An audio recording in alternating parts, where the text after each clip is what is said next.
आखिरी काम। एक बूढ़ा कारपेंटर अपने काम के लिए काफी जाना जाता था।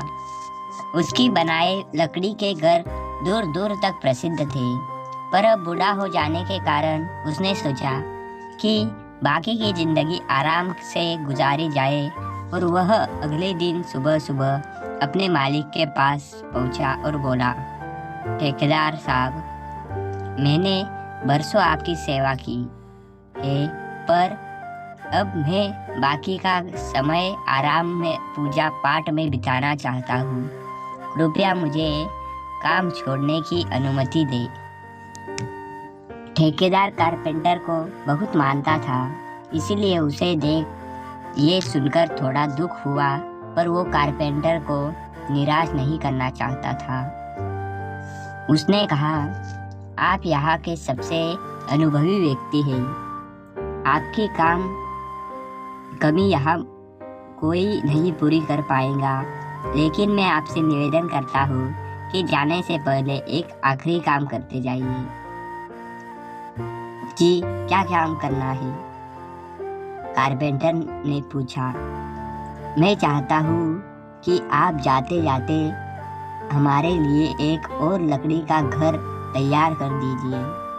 ठेकेदार घर बनाने के लिए जरूरी पैसे देते हुए बोला।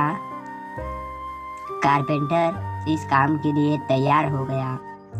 उसने अगले दिन से ही घर बनाना शुरू कर दिया, पर ये जानकर कि उसका आखिरी काम है और उसके बाद उसे और कुछ नहीं करना होगा, वो थोड़ा ढीला पड़ गया।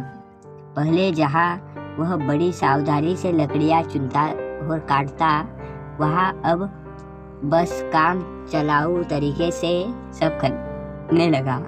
कुछ एक हफ्ते में घर तैयार हो गया और वो ठेकेदार के पास पूछा, ठेकेदार साहब, मैंने घर तैयार कर लिया, अब तो मैं काम छोड़कर जा सकता हूँ। ठेकेदार बोला, हाँ, आप बिल्कुल जा सकते हैं, लेकिन अब आपको अपने पुराने छोटे से घर में जाने की ज़रूरत नहीं है, क्योंकि इस बार जो घर आपने बनाया है वो आपकी बरसों की मेहनत का इनाम है। जाइए अपने परिवार के साथ उसमें खुशहाल से रहिए।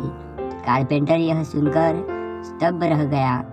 वह मन ही मन सोचने लगा, कहा मैंने दूसरों के लिए एक से बढ़कर एक घर बनाए और अपने घर को ही अपने घटिया तरीके से बना बैठा। काश मैंने ये घर भी बाकी घरों की तरह बनाया होता।